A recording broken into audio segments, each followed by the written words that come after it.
Yes, people, what is going on? Welcome to yet another edition of McLaren Fan TV. Yes, it's a Monday. We know that because obviously some circumstances have not fallen our way. But we are here to talk about the Japanese Grand Prix. And of course, I'm joined by my co-host, Mahad. What is happening, my friend? I usually like Suzuka. I don't know how I felt about that one. You know, early morning, last time we woke up at that time to watch Suzuka, we were very happy people on that Sunday. We were. I don't know how I felt. I'm still kind of summarizing in my head how I felt about the whole thing. I don't know how you felt after the race. Yeah. During the race, I was a bit like, what's happened? What's gone on here? This isn't in the script. This isn't what we planned for. But yeah, you know, as the dust settled, I think you'd even put on the Twitter account about, you know, double points finish. And it's almost like, you know what, it's the you know, if we can't win, then at least let's do this. Do you know what I mean? So yeah, so at least that's what I've gone with. But yeah, I'm sort of like, all right, I'm glad it's over. Let's go to China now. Do you know what I mean? Like get me to China. That's all I can say about that. That's all I can really say. I think my main gripe with it is it was Ferrari that done us, and I was like, "This is Ferrari. They absolutely spanked us. Like, they did absolutely spanked us on a track that we should be stronger than them at." And guess what? It's kind of we were waiting for Suzuka to see, okay, where are we really at in this pecking order, right? Ferrari ahead of us, people. The thing is, it's the pace conversation, isn't it? But everyone spoke about it. All the drivers spoke about it. Stella as well. Like, it was the idea and the fact that there is no the pace is not with, you know, we can't swing with Ferrari on pace, and that's a shame. It was a bit of a dagger, really, to the heart, because, you know, Red Bull upgraded, right? So fine, okay, Red Bull have gone. Ignore them. You know what I mean? Them. They brought a mad upgrade. Forget about it. They brought, like, I don't even know what kind of upgrade they call that. But Norris mentioned, you know, in the post race last year he was 17 seconds. This time I think he said he was 28 or 29 seconds behind the leader. So it's almost like, okay, the first thing I just thought was, okay, where's our upgrades? Where and when are they? You know what I mean? That's what I was just sort of thinking, just to get through the weekend, really. Even the weekend, the Sunday. Saturday wasn't too bad, just the Sunday. It's weird for me because it's like, okay, I know Lando said, oh, we finished further behind than Red Bull, but Red Bull obviously brought an upgrade. I don't think it would have been like that if they didn't bring an upgrade. But on the same hand, we've obviously made progress. We qualified 1 second faster than we did 6 months ago. The car is clearly an upgrade of the 2023 car, but it's just the rate of progress in relation to Red Bull and Ferrari. I feel like obviously we're a step ahead of Aston Martin and Mercedes, and that's good because we're better than the team that was second last year in terms of Mercedes, and we look quite clearly better than them. But the step Ferrari has made, and obviously Ferrari has significant advantages over McLaren in terms of they already got their facilities. They're loaded. You know what I mean? They've got the people there. They're settled. They've managed to develop their way out of a situation that they were in last year. Even towards the back end of last year, they were good, man. How much pole positions were they getting? They were competing. Vegas, they were competing. They nearly won that. And they already won in Singapore. So maybe it was on us as well that we kind of downplayed what Ferrari were originally on the latter end of that last season. And obviously they've built on top of that as well. So there's a part of their progress is obviously been faster than our progress over the winter. 100%. Do you know what? There's a part of me that thinks had these, you know, like if Suzuka was at the end of the season like it was last year, I don't think the gaps that we're seeing would be this vast. I feel like McLaren does seem to get better over time. Over the course of the season, McLaren gets quicker, it's closer to the pack. And sometimes at the start of a season, ironically, Red Bull and Ferrari always seem strong at the very beginning of a season, and then teams kind of catch up towards the end. So whether this is, you know, because it's easy to make comparisons to last year's Japan, but you got to be careful not to, because this Japan comes in April, whereas last Japan came in November, just, you know, whatever, end of September, I think. Oh, was it September? Okay, fine. I thought it was further. So that's you got to be careful how you take this month, take this Sunday and just completely run with ideas and think, oh my God, this is what we are. So yeah, it was hard to digest. It was hard to see Ferrari do better than they normally do in Suzuka. It was interesting to see Mercedes because I thought, wow, okay, if they're this bad at a race that they're normally good at or they're decent at, then that's saying something. Meanwhile, Red Bull have gone and done what they've gone and done. Like I say at the start, double points finish is the worst case scenario, which is what we got. Yeah, and it's not like it was a bad double points finish. We still had a one car in the top 5. I wish we kind of had Oscar and P6 as well, but that was just a bit of a downer on that one, especially losing the points and the extra points on the last lap. But absolutely, I feel like the car. I think if you ask somebody at the beginning of the season, where would we be if you're third? If you're third at the 4th race, after the 4th race, where would you be happy with that? I would have said, yeah, I'll be happy with that. Because the 2 teams that were behind, we spoke about Ferrari last year, saying, look, they have got the second best car. They're just fumbling second place. They got a better car than Merc. We said this at the beginning of the season. Everybody that was here on the streams last year, we said, look, the first half of last season, Ferrari had a good car, but they were just fumbling it up every other race. And they should have finished second in the championship. The year before that, they were fast at the blocks and failed to kind of develop around that TD39. And you have to be honest. The 2 teams that are the best in this regulation right now are the 2 teams that are ahead of us. And there's no shame in that, I don't think. Yeah. I just think Ferrari have brought some upgrades this year. Red Bull definitely brought upgrades this year, and we haven't. And we kind of have to look back and think, why are we not bringing upgrades at the speed of these other teams? Is it because, that's a good question? Yeah. Is it because capacity we can't really, or is it a sense of instead of bringing small upgrades that will incrementally grow and upgrade the car, or is it just big upgrade? If that's the plan, then big upgrades, you make major jumps, then I don't have a complaint about it. Absolutely. It puts you in a pickle right now because look how much points we're behind Ferrari now. Yeah, that's the only thing. You're right. For me, it's understanding what upgrades you need. The team need to make sure they nail that. They know what's wrong with the car and what they need to do to improve it. And then I'd much prefer it to be major upgrades than it be little bitty ones, And we've shown last year that we can produce an upgrade that seems to where it's almost like we brought a new car, So we're race. What are we? Race 4. So race 4 done. We're race 4 done. So let's wait and see how the season goes and see how this team performs. I trust them, so we'll have to wait and see. Let's get into the comment sections very quickly before we get into shout out to everybody.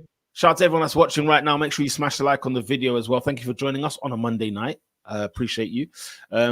Ethan says, yes, boys, how are we doing? We're there. We're digesting that one, Ethan. We're digesting that one. Alex says 6 months ago we titled this stream Nirvana, sorry. Not 6 months ago, brother. That's not enough. Yeah. Z says hello. Hope you're doing good, Z. Hope you're well. Adam says evening, lads. Yes, big up yourself, Adam. Hope you're good. Drea, as always, love to see you here on the stream as well. Hope you're doing well. Pit stop, lads. Finally, we put in a top 3 pit stop time. Yeah, we did. Good job, lads. Very good job. I did see though that we're 4th in the rankings, the DHL rankings for pit stops. Mercedes is ahead of us, and that's kind of like that's a bad start, lads. We need to get back on it because we have to be top 3 minimum. We can't be behind Merc. At the minimum. No, for sure. I mean, look, it's race 4. Yeah, do you know the other ones? Let's see how the season goes and see what the averages are throughout the course of the season. Alex goes on to say China will not be as good as to us as Japan. I mean, you got the long straights in China. You have got slow speed corners. It's not. Are they corners? They're kind of like the long sweeping corners. Yeah, that's what the car's not good at. That's the worst thing about it. Those specific slow speed corners, like the last corner in Suzuka, the last 2 corners, that's fine. We're calling them slow speed corners. It's the ones that are long. Turn 11. I was watching the onboard of Oscar Piastri in the race. Turn 11, we look horrific. We look like the worst car in turn 11. The hairpins with the long corners that are slow. We look absolutely cumbersome. It's not nice. China's not going to be nice. Sector 2 will be good though. Yeah. We'll have to wait and see, man. That first turn is at 2 or 3, or turn 1 rather. It's just, I'm just not looking forward to that. Faster than us, less deg, with better strategy. Ferrari absolutely slapped us up. Only consolation is that we secured ahead of Merc and Aston. Yeah, we were ahead of Merc and Aston, which doesn't seem to be a trial at the moment. So it's almost like, which way do we go about that one? Drea says Ferrari step is very clear, but they are not miles ahead. Question is if we can get them with development. I believe we can. I believe we can. This is funny. This is funny because the talk during practice sessions, and prior to quality was, look at the Ferrari race run. They're unbelievable. They're faster than Red Bull over a race distance. Look, they're going to be out there. And I remember Norris saying after the race, you know what, they're not that far ahead. Everybody was gassing up like they were going to be absolutely going toe-to-toe with Red Bull, and they didn't. So they're literally not that far ahead. I think a lot of that was hype from practice, and it ended up not being reality. Obviously, they're clearly ahead of us, but they're not as close to Red Bull as people think they are. And Red Bull's just that's gone under the radar. That Red Bull's just taken another step with the upgrade just now. Yeah, well, did I read that they've done 4 upgrades? Nobody's I heard they did 4 ahead of the weekend, and I was like, "Where have these 4 come from? 4. They brought 4 upgrades, and it's phenomenal. The fact that they can bring it to the 4th race knows they're on it. They're on it. Red Bull on it. Yeah. They are. They're not here to muck around.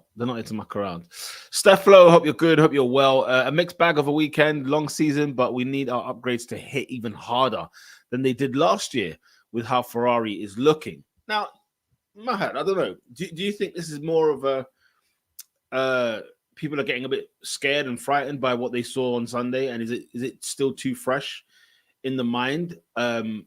And would maybe had Steph Lowe worded this differently, where he might have not felt as what's the word I'm looking for, as concerned as the comment comes across.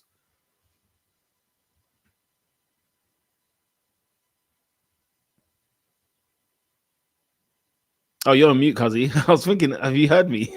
Oh, sorry. I don't know why I'm mute. I don't know what I think anymore. That's what I was basically saying. I'm not sure. Yeah. I'm at a very confused stage at the moment on how I'm receiving things. I don't have to give a better answer than that now. Yeah, for me, do you know what? I think everybody needs to just have a minute, and don't let. I think Sunday, there's too much weight on the Sunday that people are taking in.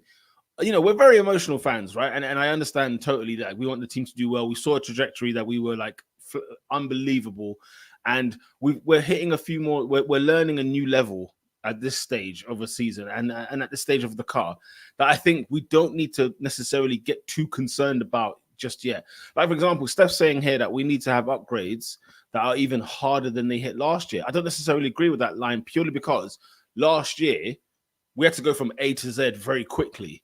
But we went from like 8th, 9th fastest car to like the second.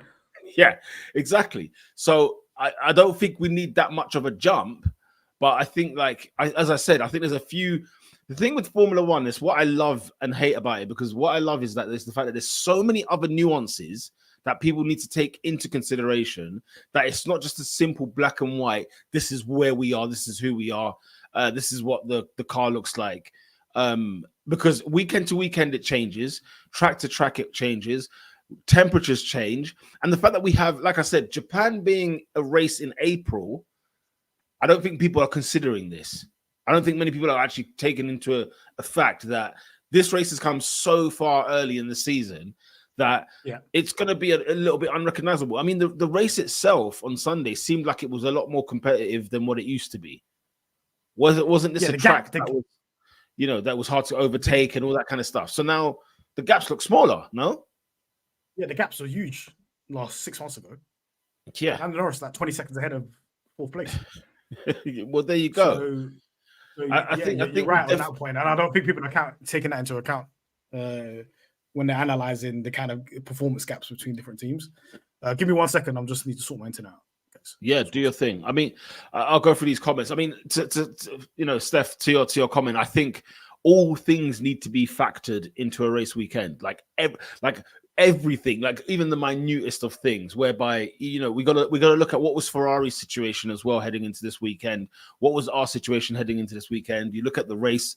When the race came, what kind of weekend we've had. This is before an upgrade, X, Y, and Z. There's quite a lot of things that need to be considered when it comes to judging the team. The only thing I would be concerned about, however, to your point, Steph, is that the team, I think, seemed a bit surprised at the performance.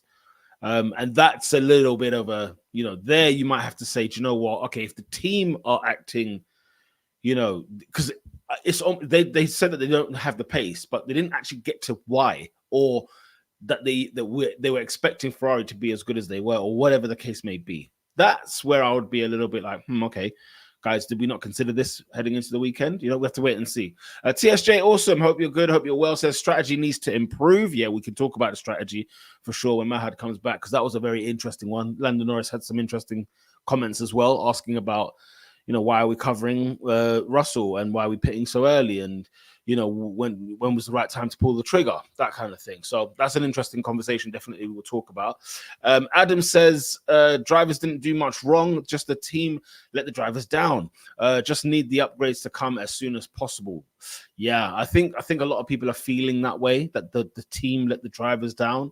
Was there any real mistakes from either driver? Maybe if we're nitpicking, there could be a few things where we weren't flawless over the weekend. And even in quali, even though Lando got into P3 in quali, there was still, I felt like, especially with Oscar, there was still more in the tank there. I felt like the McLarens, or maybe just the fact that the McLarens actually weren't supposed to be good this weekend, in terms of when you look at how good Ferrari was, how good Red Bull are. Maybe we should have been exactly kind of where we were at the start of the race. It's a tough one to digest. It's really difficult to digest, Adam. But yeah, I think you're right. The drivers didn't do much wrong, and we do need the upgrades, definitely. Ethan says we still have double amount of points as Mercedes and triple the amount of points as Aston Martin. Absolutely. I think as well, there will come a point, Ethan, where we don't even look at these two anymore. We don't look at Aston Martin and we don't look at Mercedes, because they're in a world of their own. Whereas, you know, we're not even looking behind us. We've got to be looking in front, saying, damn, how do we catch Ferrari? Or how do we, you know, what do we need to do to close that gap to Red Bull ahead of next season, when we want to be pursuing race wins, right? So yeah, definitely good point made, that yeah, the points are double and triple Mercedes and Aston Martin respectively. Alex says people need to remember that we are still launch spec. Red Bull and Ferrari are not. See, that's another good point as well. We're in different stages. All of us are in different stages here. So it's not a case of we're not all on the same level playing field, and then it's like, okay, so who's the best out of this? This is a little bit different. So yeah, big up yourself, Alex. Do let your comments come in, because we're going to be digesting those as well as on Twitter as well. We asked you on X. We gave you a lot of question. In terms of expectation for the season, what were they before we started the season? And we'll be breaking those comments and answers down. Nida, what's going on? Hope you're well, Nida. Hope you are good and well. Who says, I'm actually very concerned about upgrades. We have proved last year that we can pull this off, but our strategy is getting worse. So you're not concerned about upgrades. Apologies. You're not concerned about the upgrades. We can pull this off, but the strategy is what's getting worse. This is a very good point here. And what's worse is that the past 4 races, our strategy is effed up, be it for Lando or for Oscar. I think, you know, a couple of you are bringing up the strategy conversation here. And yeah, I think this could be interesting. This could be an interesting point of discussion for sure. Drea says Ferrari started 2022 very strong. They should be stronger than we, to be fair. They bottled last year. We still finished. We're still second fastest. Sorry, we're still second fastest, but lost a lot of points through different reasons. Very good point there from Drea as well. Wagwan Mandem, you good? Yeah, big up to yourself and that. Hope you're well. Ethan says, don't think Ferrari were miles quicker with a better strategy. In my opinion, we could have beaten them. Yeah, so people are very much there was still something left on the table, especially strategy wise. I can see from your opinions there. Adam says we found a 1 second improvement in race pace from Sunday compared to Japan last year, which is good, but Ferrari found much more, which is frustrating. Yeah, Mahad mentioned it. You know, it's the gap of progress that is obviously, you know, hitting us at the moment. But remember, we're at the first. We're still in our kind of first slot of things. So I think we will definitely improve as the season goes on. I think we will close that gap. A lot of people will see that, you know what, we once upon a time we were very very, I don't know, concerned at the start of the season, or, you know, had our doubts, had our, you know, and I feel like from what I'm getting from you guys, it's more so a disappointment because we felt like, oh, we were heading somewhere in the right direction. And then it was like, if it's not our own team or our own strategists that seem to be dropping us out, you know, we could be a lot better than what we're giving. And in that, we're still giving double points finishes. We're still third in the constructors. You know, we've got our podium at least this season so far. It's very, there's a very much a mixed bag, but we're still amongst the conversation, which is good before things improve, before the upgrades come. And so I want you guys to be encouraged by that there is still time to salvage what might look like, you know, missed opportunities. Nida says it's bad. Drivers are doing their best to put the car in good position in quali. Then came the race and the strategy F's up. Yeah, the strategies haven't been great, have they? Ethan agrees with you as well. We need to sort out the strategy. This DRS situation is not good. Yeah, I mean, the DRS as well. The fact that we prefer to not be in DRS and actually be out, you know, away from anyone that's a second near us, we seem to perform better. Something isn't right there, is it? Something's not quite adding up there. That we are third best car isn't really bothering me at the moment.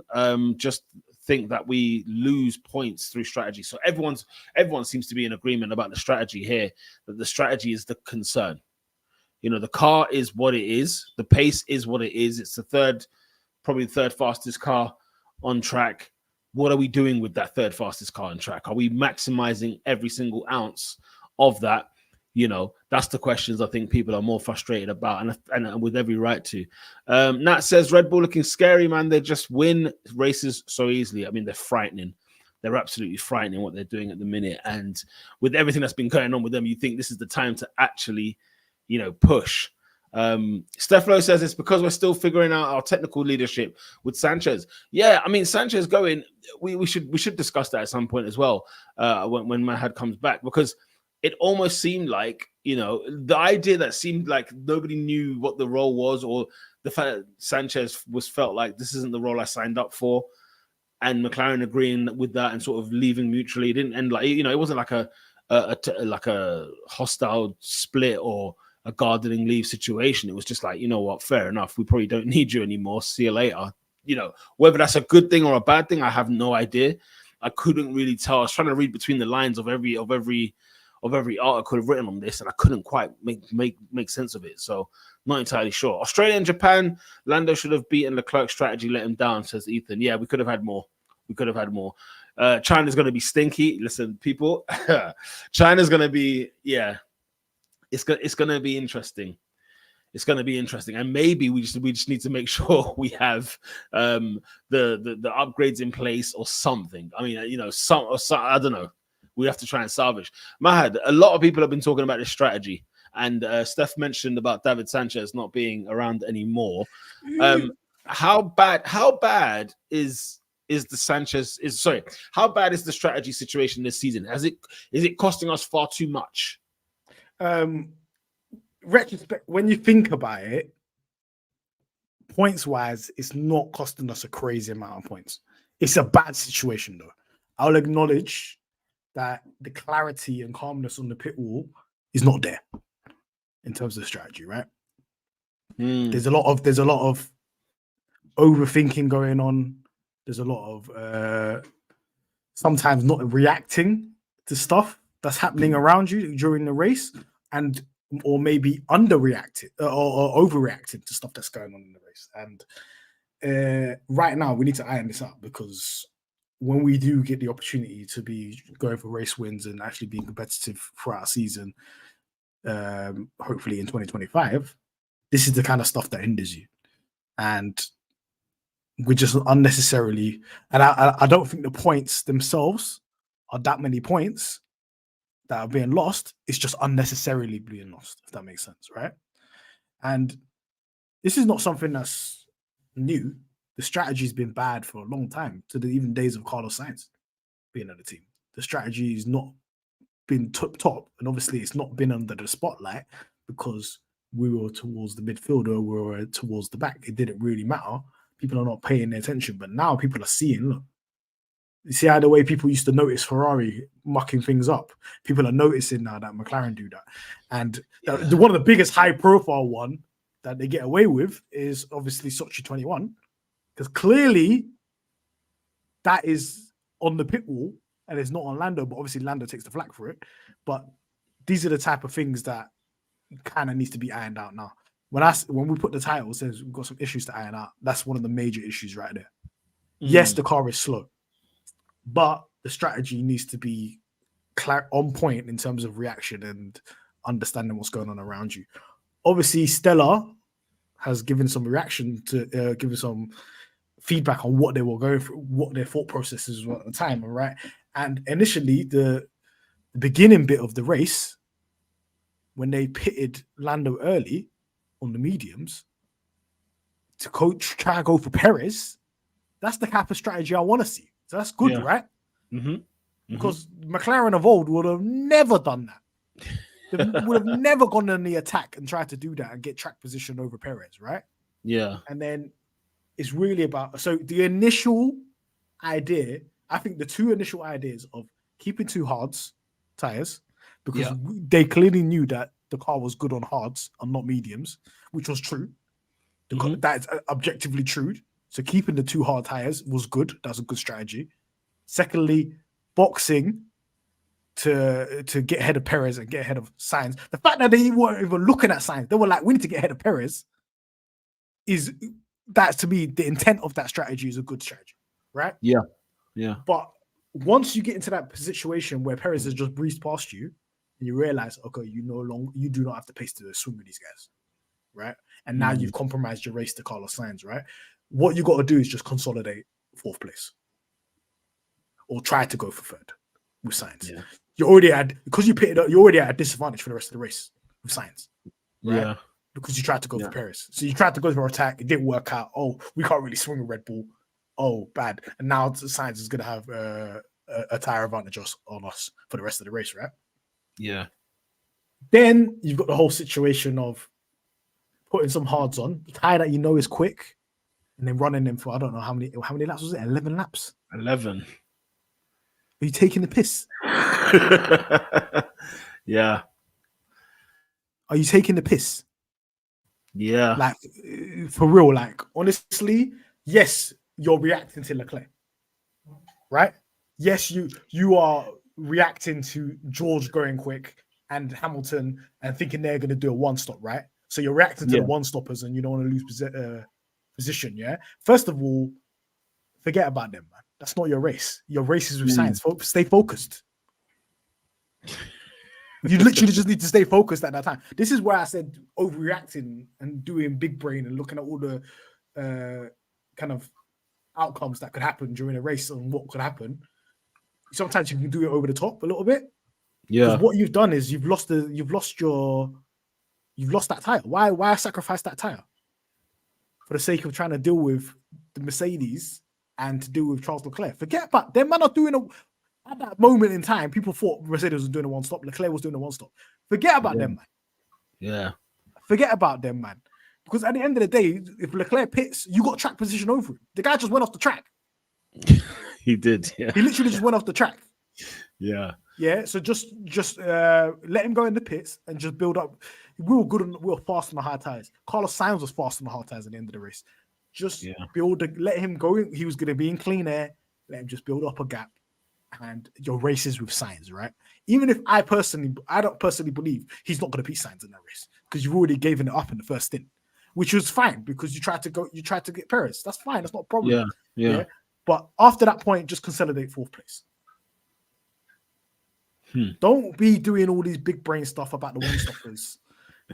That's not necessary, right? These times, George didn't even do a one stop. Even though there is a rationale for that decision, there is a rationale for what they've done. Yeah. It's just you're focusing on the wrong thing. You need to focus on Sainz. You can't just say I've given up the race against Sainz. It's done. You can't. You can't do that. You can't do that. Look how fast Sainz was on the hard tires on the last stint when you're on low fuel. We were robbed of that opportunity because we decided to go on hards for 27 laps and threw a pair of hards away. What was the whole point of keeping the hards in the first place if you're not going to do that? Yeah. So that's why I was confused. I was like, so even I completely understand the rationale that Stella's put in, saying, look, we had to because of Leclerc, because of Russell, right? And obviously we only get a little window. Yeah. And they gambled for it. Of what the conversation is going to be over the radio, right? So the only radio that pops up is Russell. Oh, we're doing this to cover Russell. Clearly, they were doing it to do Leclerc as well, but that's not a part of the conversation. And Stella said this in his interview. Look, it was for Leclerc and it was for the Mercedes, right? But I understand the rationale for that. It's just you're focusing on the wrong brother. This is what happened in Australia. Why are you focusing on the person behind? Yeah. Focus on the guy that's in front of you, the person that you're racing. This is the mentality from when we were in the midfield and when we were lower down on the grid, where you're always worried about the guy behind you. You're not really worried about the person in front of you, right? And there has to be a shift of mentality to understand who you're really racing in a race. Yeah. But that race was quite confusing about the people on different strategies, different tires and stuff. So it was a bit confusing about who you was racing. Even Sainz got confused when he had Leclerc in front of him. He's like, what am I doing here? I'm actually racing him. I don't know what strategies are. Yeah. But your main focus in that race is listen, just race Sainz. Mirror Sainz. That's it. Even if Sainz has got a tire advantage of you because of what happened in the first stint, it's fine. Just mirror Sainz, do a 2-stop, extend the middle stint, pit when he pits. It's not like Lando can't manage tires. You can deal with that. It's fine. You can deal with that. Yeah. And even if he lost the Sainz, we get P4, right? And if Leclerc overtakes Norris when he's in a P4 position, that's fine as well because we didn't even have the pace. I can accept that, right? Yeah, but the pace can accept. The strategy that was actually carried out, you've kind of given away stuff. Yeah. And it doesn't really make you're too defensive. It's really weird because you've gone ultra aggressive. It didn't work out. So you go back to your normal position of being very, very what do they call it? Conservative about your approach by pitting and covering the guys behind you. Just because the aggressive thing didn't work out, just go back to your normal mindset. You don't need to go to this kind of conservative mindset of let's look at the people behind us. And this has got to change, right? Because it's not similar to what Ferrari were doing in 2022. Ferrari just didn't know what to do, right? But this is like these guys are too conservative about their approach, and I like the fact that this is why Lando wasn't pissed off in Saudi. That's staying out because he was pushing the team to be aggressive on strategy, right? They've done it again, being aggressive on strategy, and I don't think Lando even had a problem with boxing first to get ahead of Perez and Sainz. But it's really about how they responded within race. Focus on Sainz was your race. Focus on Sainz, and I don't think that happened. Yeah. People are agreeing with you here, left, right, and center. Even Drea is saying, look, we had to overtake Russell anyway, but we're behind Leclerc on the same time. We overtook Russell already on track. We overtook Russell and Hamilton in 2 seconds, literally within 2 laps. So why would you be scared of doing that again in a race? I think Mercedes overall, people did underestimate how bad they were. I think people thought Mercedes would be half decent. And they really weren't. Alex says as well, I don't mind us losing P3 for the first stop because the strategy was forward thinking and taking risks. It was bottling P4 that annoyed me. Yeah. A lot of people are there. Honestly, people are. you know, and Stefano saying here, you know, what do we think about the team's sort of post-race kind of body language, you know, the way they spoke? The team seemed very toned down after the race, as Steph was saying here. Where were you with that? Because it seemed to me that the boys were surprised at the pace of the car. It seemed. Surprised in what sense? So like when like Piastri would say things like, you know, we didn't get the positions that we thought we would go for. Lando was sort of like, okay, look, the pace ain't there. But leading to Japan, it was, we could fancy our chances after what we did in Australia. Because they didn't know, it was the big unknown for me, and it was probably the big unknown for them. We don't know how Ferrari's going to perform on a track like that. Was it Ferrari? Is that what's thrown us off? That's so when they've gone into the race, they're thinking, oh, we might get a good result here. But they just assume that they're going to be the second fastest team, because we didn't know what Ferrari's going to look like on a track like that, especially a high deg track, considering what Ferrari's problems were last year in terms of tire deg, right? And it ends up we've got the tire deg issue, and I feel like we had the tire deg issue on the mediums, not on the hards. I think the hards we were fine. The mediums we were getting cooked. It's like last year. Last year we were so much better on hard tires than we were on mediums. I think to remember this. This seems like it rings a bell from last year. And obviously that's a temperature thing that's different to last year. So usually when it's September, it's muggy, it's raining. There's always a rain chance and stuff like that. This year it was like baking hot on the race day, which is weird. I think obviously we would have maybe performed better if it was cooler conditions like Saturday. Yeah. But like Ferrari are superior on tire deg, especially on the mediums. The fact that the team were aware that we're not good at mediums. Yeah. Tire deg wise, and that's why we didn't take two mediums into the race. That's fine. That's big brain thinking for us. It wasn't a situation where it was like Mercedes, where Mercedes brought two hards to the race and they weren't fast on hards. Why bring two hards then? We were fast on hards, so that's fine to bring two hards. We were better on hards than mediums. But obviously, I think when you retrospectively look at everything, I look at the season on a whole. Strategy wise, we lost 2 points for Lando Norris. He should have got 12 points for P4. Yeah. P3 was never on the cards. Because Sainz was too fast. I mean, Lando said, you know, it feels disappointing when you qualify P3 but finish P5 because you can't fight. Is what we're talking about?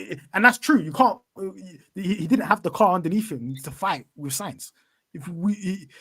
At the end of the day, we're talking about we bottled a position to Leclerc on strategy and stuff like that. We bottled a position to the second driver of Ferrari at this moment in time because he started P8. Yeah, that's more damning. Yeah, we should be in our own race further up the road with Sainz, strategy or not. Damn, when you put it like that. And in the first stint as well, it felt like we were kind of holding up Sainz in that sense, because the gap was building to Perez. God, he qualified P8. Do you know, I forgot that. I totally forgot that. Why the hell was he even in our scenario? They've got the pace. It's kind of like, for example, when we were in Mexico and Lando made up all those places. Yeah. The inherent pace of the car is going to put you where you're supposed to be anyway.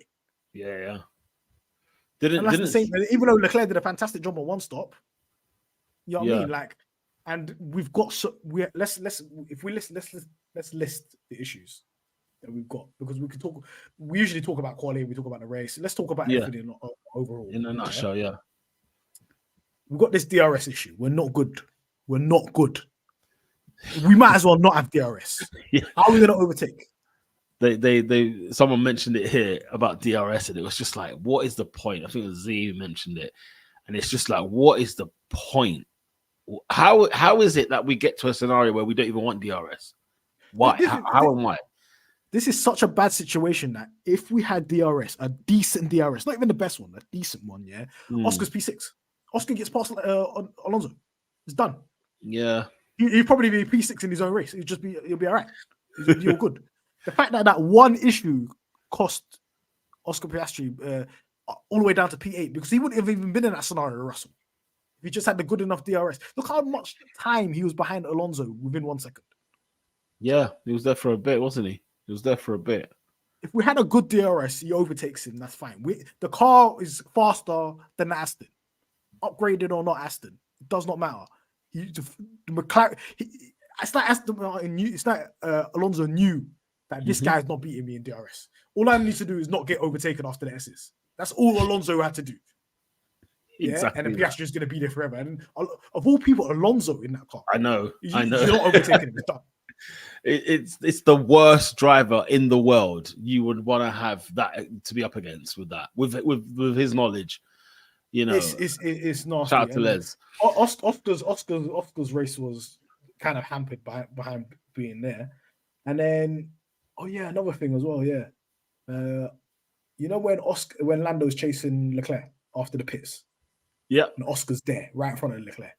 Yeah. Why give Leclerc DRS with Oscar and then box Oscar? So you let him get within 1 second of Oscar, and then you box Oscar. So then so Leclerc's got DRS down the straight in front of Lando. What? Yeah, listen, the strategist. I can't lie. And the final one, the suggestion. There was a one thing that my head was gone. I had to go for a walk. Yeah, when they said towards the end, Lando, do you want to box softs? Do you want to box put softs on? What are you talking about? What would that have done? What are you talking about? They want to copy Stroll's strategy. Stroll's strategy was the worst strategy of the whole race. They wanted to copy Stroll's strategy. Okay. Put him on. Okay. Lando didn't even respond to the radio. Fair play, Lando. You didn't respond. Don't even reply to that kind of thing. He was already annoyed. Unless that was kind of a trick play for Leclerc or whatever. It doesn't matter. He's one of the dumbest ideas I've ever heard. So strategy needs to be worked out. So we spoke about strategy. We spoke about DRS, Turn 11 was an absolute disgrace. Turn 11. I don't know if any of you guys watched onboards. I was watching Norris. I was watching Oscar. On the Sky onboards. Turn 11, it's like they're in a different category. It's nasty. Different category. I saw a tweet. Apparently, we were losing 2 tenths a lap just on that corner. 2 tenths? Which is like, so that's like 10 seconds in a race. Of pace just gone. God. That's horrible. And obviously, we're making it up elsewhere on the track, but nasty. We can't. This upgrade has to resolve that, or even just lessen it a little bit. If we're losing maybe half a tenth there, it's better than 2. China's going to be nasty, guys. I'm looking at P8, P9. I'm happy. Let's get the hell out of there. Well, double points and gone, yeah. Yeah, let's get the hell out of there, man. People are literally like, they cannot wait for China to come and go. A lot of people are quite scared about China. So it's going to be one of those ones, guys. We're gonna have to just get through it. Can I ask you? Can I just say one thing? Before we get on to the question. Why did I get onto Leclerc listening to the radio and listening to his team? Why did Lando listen to box? Lando said he's quick on the hards. Why did he box? What, the second one? Yeah, I don't think he should have done it. I think in my mind, Sainz would have never done that. Sainz would have said, stop inventing. He would have just carried on. Yeah. But Norris did the kind of thing that Leclerc's been accused of, and just listening to the radio. In your mind, if you think I'm quite quick on these tires, you just stay out, man. Just ignore them. You ignored them in the second stint. And I think he might learn to kind of ignore when it's stupid from now on. But he had the option to ignore them. I think Sainz would have ignored them. He's losing trust. But I remember being here last year where the strategist did something where we were like, what on earth are they doing? And he pulled it out of the bag. They pulled it out of the bag. And it was like, okay, what the hell do we know? So the thing with them, I remember that race. I don't know what race it is, but I remember specifically that happening where we were confused about why strategy did it and it worked. Yeah, the race has gone from my mind. I don't know where it was, but the thing is, they seem to either be really, really good, or they seem to cost points or track position. But yeah, I don't know. Anyway, at least the Japanese Grand Prix is done and dusted. It's over. And I think it was Silverstone 2023 going on hards on the safety car. I remember the convo. It worked. Yeah. One was it thing. Yeah. One thing, if when it comes to strategy, one thing, and I keep seeing it from on Twitter and stuff like that, do not doubt McLaren when it comes to tire choice. Don't. Tire choice. Yeah. They understand. Maybe they understand that our car is different in this relationship with tires than other teams. Don't watch what other teams' tires have got.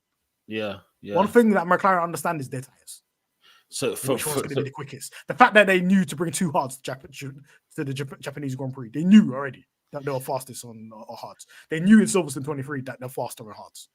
So is it a case of just their timing? Their timing is what he's working.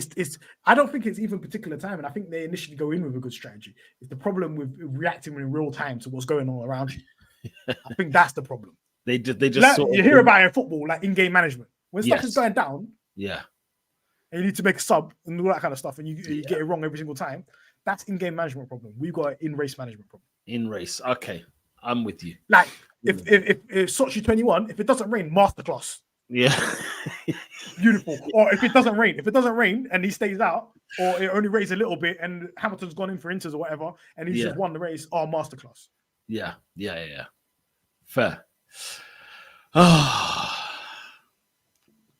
You mentioned it, didn't you? You just had to mention the word Sochi, didn't you? You had to. Right. Listen, you guys on Twitter did get your questions in. Okay. So we put something up. We put a poll up. Okay. And basically asking you guys, let me get out of this, asking you guys, what were your expectations ahead of the season before the season started? Now, so before we stream tomorrow, which was yesterday's tweet, McLaren fans, what were your expectations before the season started? Let us know your thoughts. We'll discuss them on the stream. And guess what, guys? We are discussing them right here. Cycling Warrior. Do you want me to read them out? Oops, hang on. Do you want me to read them out? I'll read them out. Okay. So basically, what we wanted to do is kind of see if what's happening right now after race 4, is it matching everybody's expectations, right? So if you didn't get the opportunity to reply to this tweet, obviously put comments in. But so before the season started, so this is Cycling Warrior at Singing Cyclist 1. Before the season started, as I don't even know, Andrea Stella said we'll be back on the back foot initially. We weren't far away, and if the upgrades during Miami and Imola are decent, we could be right back up there, maximize what we can to still be in the races in a couple months. I kind of agree. I think a lot of it's hinging on these upgrades. My upgrade in my mind, I just want them to be on par with. Minimum has to be on par with Ferrari. Minimum has to bridge the gap. Do you think, by the way, because of our trajectory, is race? I mean, it's next year, so we still got under 12 months to go. But do you think that the goal of attempting race wins is still on the table from what we know this year? Have we had to alter that? Yes. Or do you think is it still there? I don't think we have to alter that. I think it's very dependent on obviously Red Bull's performance and Ferrari's performance, but I think we're still on the cards for possibly winning the race. Let's say, for example, this year we bring 3 major upgrades. Yeah. By the end of the year, which just 24 races, we should win a race. Yeah. What Ferrari are doing now is what we should be doing. It's what we should be doing. If Red Bull slip up even one thing, guess who's winning the race quite easily? Yeah, Ferrari. Right. On to the next question. On to the next comment. This is from Crin. Realistically, or in my dreams, third has to be the aim. Get in there, but still some fundamentals to sort. DRS in my dreams will be world champion. In my dreams will be world champion, but in reality, I think third's the aim, and I think we're quite. When you look at it now, look at the table. We have got more points than Mercedes, Aston Martins, and Williams combined. We are basically back to the McLaren Mercedes days. We are the lead Mercedes car. We are. Amazing how Crane mentioned about the DRS though, and it's just it's nasty because it's been going on for years. It's been going on since the beginning of these regs. It's nasty. But third's the aim. If we're looking at the target, if third was the aim, third was my aim. I said third, possibly second. We are way ahead of schedule. This is not even we haven't even brought one upgrade. We've got Aston Martin and stuff bringing upgrades. We've got Mercedes bringing upgrades. We haven't brought anything. Yeah, not one IO. We brought tiny upgrades, tiny ones. We haven't brought anything, and we're third comfy. We've got double the amount of points of Aston Martin and Mercedes combined. We're way on target. Apparently, it's triple from Aston Martin. Aston Martin's got 20 something. I don't even know. Is it triple Aston Martin? I don't know. I don't know how much points Aston Martin's got. I just know we got more than them two combined. Yeah. Next tweet. Denali. Shout out to Denali. So Denali says, I was hoping that we may be close to Red Bull and give them something to worry about. However, testing it became apparent, which is true. In the testing, we kind of knew that Red Bull had a massive jump. I'd be over the moon if we finish third in the construction. I'll be happy for third in constructors, but it has to be married up with a couple wins and lots of podiums.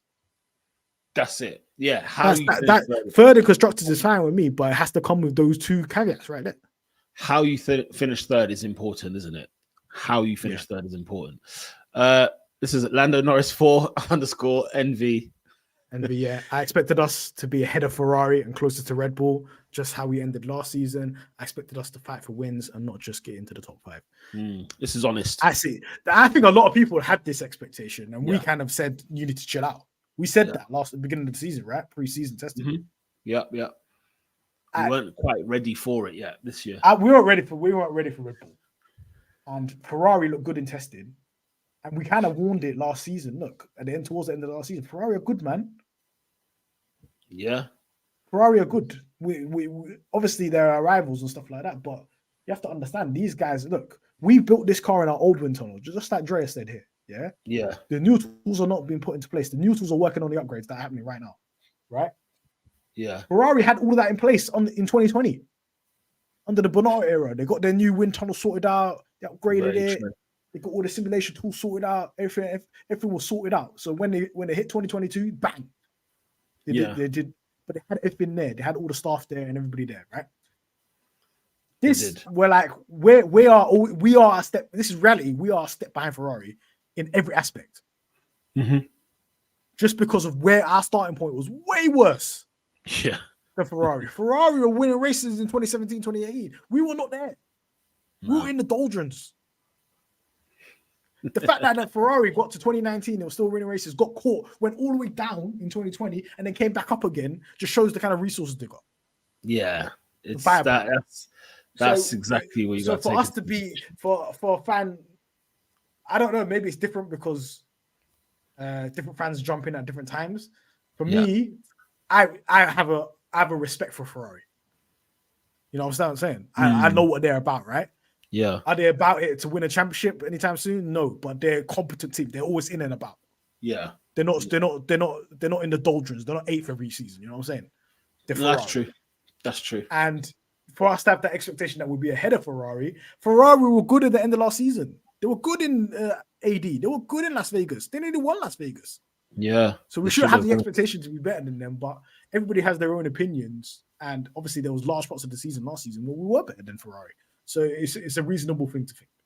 In fact, I remember us feeling a little bit like, disappointed towards the end of the season because we come out like a lightning bolt after the summer, and then it was like, then we kind of normalized after a little while. Monza and that we kind of chilled out.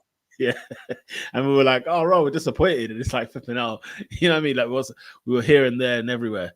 Just a very quick one from Reincarnation saying here, if the upgrades were to solve either DRS or slow speed, concerning which would you prefer to solve? For me, slow speeds by far. I don't know about you.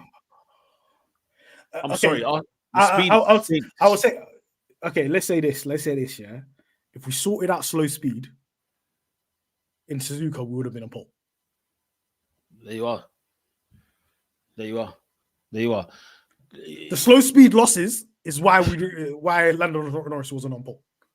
So thank you. Think about it like this: if you have issues in slow speed and you resolve those issues, and then you have more likeliness to be on pole or be up there, guess who's driving in clean air that doesn't need DRS? You can't even get DRS. You'd be front running. Exactly. Right. Exactly. DRS is annoying because we can't overtake people when and that's gonna happen in China, lads. So people, ladies and gentlemen, in China, if we get out qualified by one Haas or RB, we're finished. You're not overtaking them. Oh my god. Oh my god, Mahad, final one from Chris. Yeah, final. Before because I got to bounce and move. But Yeah, final one from Chris. I was hoping we'll be a bit closer for a similar amount of podiums and maybe a sneak win or two, and that should be the expectation for this year. I think so. Let's get your votes. Sorry, we couldn't get through all of them, but yeah, let us know, guys. Yeah. By the way, at McLaren Fan TV on X, Twitter, make sure you do follow us, and we'll be putting up more opportunities for questions. And with more time, we'll definitely get more questions out there. Overall, pit crew, what were they out of 10? Pit crew get a solid 8 out of 10. Third fastest pit stop. They had a slow one with Oscar, but and that's just around 3.3 or something like that. But I think they did an overall good job compared to where we were the last 3 races. And now it's just to build on something going forward. What about you? Yeah, 7 out of 10 because they've improved from what they were doing beforehand. Improvement is improvement at the end of the day. They weren't like spectacular or outstanding like they normally have been. So 7, I think, is still a fair, decent mark for them. The strategists, we've been mentioning them all evening. This is regarding the pit stop. They had a pit top 3 for once. Decent job, 6 out of 10, says Alex. So strategy, I'll let you do it first. I think I'll give it a 4 because of and this is including the other races this season because they have let points go. And I'm not just going to go based on one race. I'm actually very annoyed with them at the moment. They're starting to get on my nerves a bit because there's been stuff left on the table there for us. 4 out of 10. Yeah. I was going to give them. Yeah, I was actually going to give them a 4 if I were talking about this specific race. And the 4 is just for being aggressive and having the right tires. With the action within the race and how they operated was not good. And it needs to get sorted out. And I think they would acknowledge that. One thing I'll say, guys, is Zach Brown's a ruthless guy. He is. If he sees something that's going down and it keeps happening, we've seen what he does. We know what he does, yeah. We know. So I don't think he's just going to be sitting on this. If strategy stuff keeps happening, you'll see changes in strategy. Yeah. Vida's saying here 2 out of 10. Throwing points, just throwing them away. Drea's giving pit crew 7, Lando 8, Oscar 6, strategy 3. Strategy 3 says Z. Strategy 4 as well as 7.5 for pit stop, 8 for Lando and 7 for Oscar. And for Lando 8, Oscar Piastri 6. What's your driver ratings? I'll say Lando 8, Oscar 6.5. I don't think Oscar had the most stellar of weekends. I didn't get the opportunity to speak about him. I wanted to speak about him more, but we'll talk about it in the next stream. But yeah, definitely Oscar just didn't look comfortable in quality and didn't look really good. And then if you qualify where you qualify, if you qualified ahead of Alonso, then we didn't have any of the issues, and he would finish a comfy P6, and he would have been helping us out with the Ferrari strategy. So he knows himself. He's acknowledged it that it just wasn't a good weekend for Oscar, and Lando couldn't do anything wrong. He fully maximized quality, and then the race got shafted. So I'll give Lando an 8. Yeah, people are of the same ilk. Loads of people giving Lando 8s, and Oscar's sort of hovering from like 6, 5.5, from 5 to about 6, 7.5. So yeah, definitely. I think Lando will get an 8. Oscar, I'll give him a 6.5 because I think he's got to start sharpening up those other areas. Suzuka, he did well in last year, and he knows the circuit. And yeah, he should have really, let's throw the blame on the strategy. Let's throw the blame on other people as opposed to the drivers. The drivers need to be on point at the end of the day. The mistake at the end is egregious. You can't do that. Yeah, to Russell, you can't do that. Yeah. Actually, I'm giving 5.5 just because he's gone down. Can't do that, man. So yeah, that's our ratings and that's our review for the Japanese Grand Prix. It's out, it's done, it's finished. We head to China, guys. We're gonna need to stick together for China because it doesn't look like it's gonna be a hard stream, guys. It's going to be a hard stream to watch. What time we'll talk about David Sanchez on the next stream. Yes, and we'll talk about David Sanchez. Yes, absolutely. Until next time, though, we'll see you after the Chinese Grand Prix. Until then, peace.